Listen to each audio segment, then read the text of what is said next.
नमस्कार, आप देख रहे हैं आज तक। आपके साथ मैं हूं अंजना ओम कश्यप। एक बार फिर हाजिर हैं हम ये याद दिलाने के लिए कि धोखेबाज बिल्डर्स की अब खैर नहीं। आज हिसाब लेंगे सुपरटेक का। जी हाँ, किसी भी घर का सपना देखने वाले होम बायर से पूछ लीजिए, वो आपको बताएगा कि कारपेट एरिया और सुपर एरिया के जाल में ऐसे फंसाते हैं ये बिल्डर्स कि ये ठगी का एक नया टिकट लग जाता है उनके हाथ। जी हाँ, सुपरटेक से घर खरीदने वाले कई लोगों की यही शिकायत है। शुरुआत इसी से, और आपको बता दें आज तक की खबर का हुआ है असर। सुपरटेक ने कई सारे ऐसे फ्लैट्स बनाए थे जिसकी उन्होंने पहले से अनुमति नहीं ली थी। अथॉरिटी ने उन्हें सील करने का फरमान भी दिया है। देखिए, रोटी कपड़ा और इको विलेज 2 ये देखिए, और उसके बाद सुपरटेक की तरफ से ये बताना चाह रहे हैं। अब बताएं। ये मेरा टावर है जी, ये टावर है मेरा, और यहाँ पे ये पार्क था। अब पार्क में G1 और G2 टावर बन गए। अब हम जो है स्टेट गवर्नमेंट पर ये दोनों जगह इन्होंने बनाया हुआ है। यहाँ पर जो पार्क के लिए जगह छोड़ी गई थी, यहाँ पर टावर बना दिए गए हैं।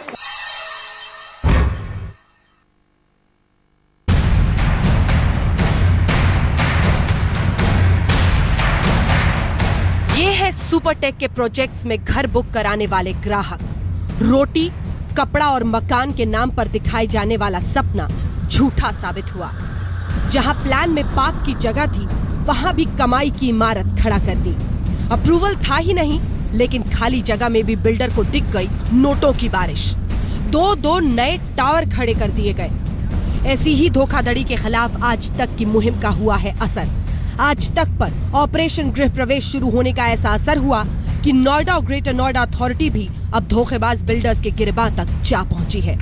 इसी कड़ी में बुधवार को ग्रेटर नोएडा अथॉरिटी ने ग्रेटर नोएडा के ओमिक्रॉन सेक्टर में सुपरटेक के प्रोजेक्ट जार में अवैध रूप से बनाए गए 1000 से ज्यादा फ्लैट्स को 1 महीने में सील करने का आदेश दिया है। सुपरटेक को इस प्रोजेक्ट में 844 फ्लैट्स बनाने की मंजूरी मिली थी, लेकिन कंपनी ने यहां पर 1904 यूनिट्स का निर्माण कर दिया।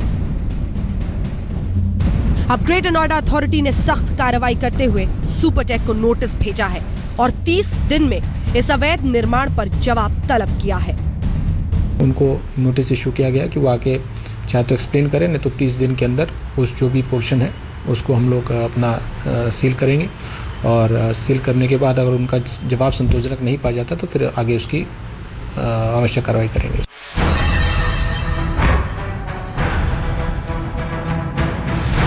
नए टावर अचानक प्लान के बिना तो बनाए ही, आम ग्राहकों को भी सुपर एरिया के नाम पर खूब ठगा।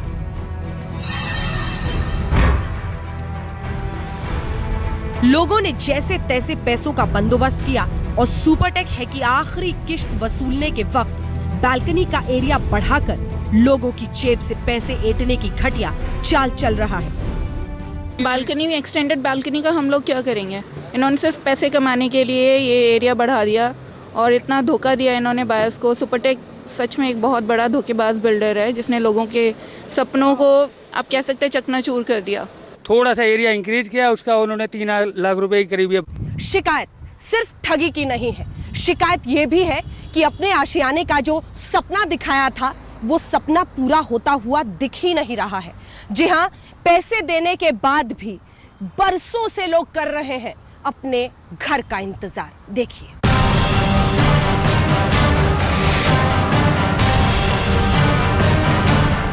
रोटी कपड़ा और मकान का सपना दिखाकर घर बेच दिया। लोगों ने भी सुपरटेक के विज्ञापनों पर आंख मूंद कर भरोसा किया, लेकिन हाथ में आया तो क्या आया? केवल इंतजार, जिसके खत्म होने की मियाद आखिर क्या होगी ये भी किसी को नहीं पता।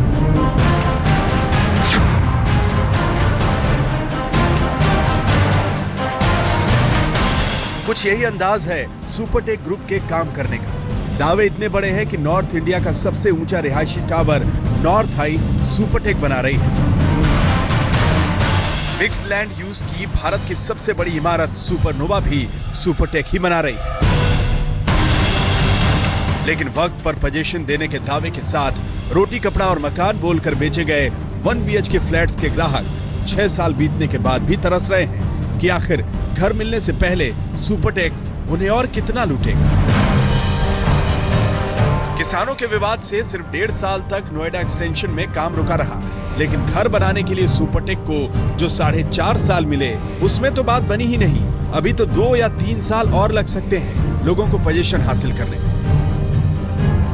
मैं अपने पीछे एक प्राइवेट कंपनी में जॉब करता था, लेकिन मैंने 2010 में यहाँ पे फ्लैट बुक कराया और 2012 में मेरी जॉब भी छूट गई नोएडा में। और उसके बाद में इन्होंने बोला, इनका पहले स्लोगन था रोटी कपड़ा और मकान, लेकिन रोटी कपड़ा मकान तो क्या, रोटी कपड़ा तो कुछ नहीं, EMI और इंटरेस्ट, और मकान का अभी कुछ पता ठिकाना है नहीं।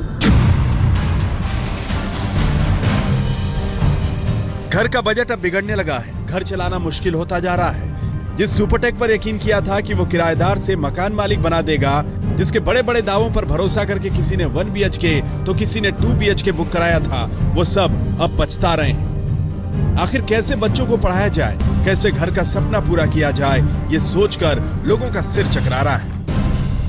2010 मार्च में मैंने यहाँ सुपरटेक इको विलेज में फ्लैट बुक कराया था, और तब से आज तक बस इनका काम कभी कंप्लीट नहीं हो रहा। डेट पे डेट मिल रही है, और डेट कब तक मिलेगी ये भी कुछ दिक्कत नहीं। पहले भी इंतजार कर रहे थे, आज भी हम जब भी आते हैं हमें लगता है कि और इंतजार करना पड़ेगा। हमने यहाँ पे 2010 में बुक कराया था घर, और अभी तक 6 साल हो गए हमें घर नहीं मिला है। हम अपने घर की किराया दे रहे हैं, यहाँ की किस्तें दे रहे हैं, बच्चों की फीस दे रहे हैं। हम सुपरटेक से ये पूछ रहे हैं कि क्या हुआ, हमारे मध्यम वर्ग को उनको दया नहीं आती है। लोगों को उम्मीद थी कि अपना घर होगा तो रेंट का बोझ खत्म होगा, लेकिन ऐसा हुआ नहीं। रेंट खत्म नहीं हुआ और EMI ने सिर पर दोहरा दबाव डाल दिया है। हम लोग रेंट और EMI दोनों की मार भुगतने के लिए परेशान हैं, और आज तक भी पोजीशन का कोई क्लियर स्टेटस नहीं कि ये कब पोजीशन होगा। अभी जो स्टेटस है उसे देखकर लगता है ये अभी 2 साल और लगेगा।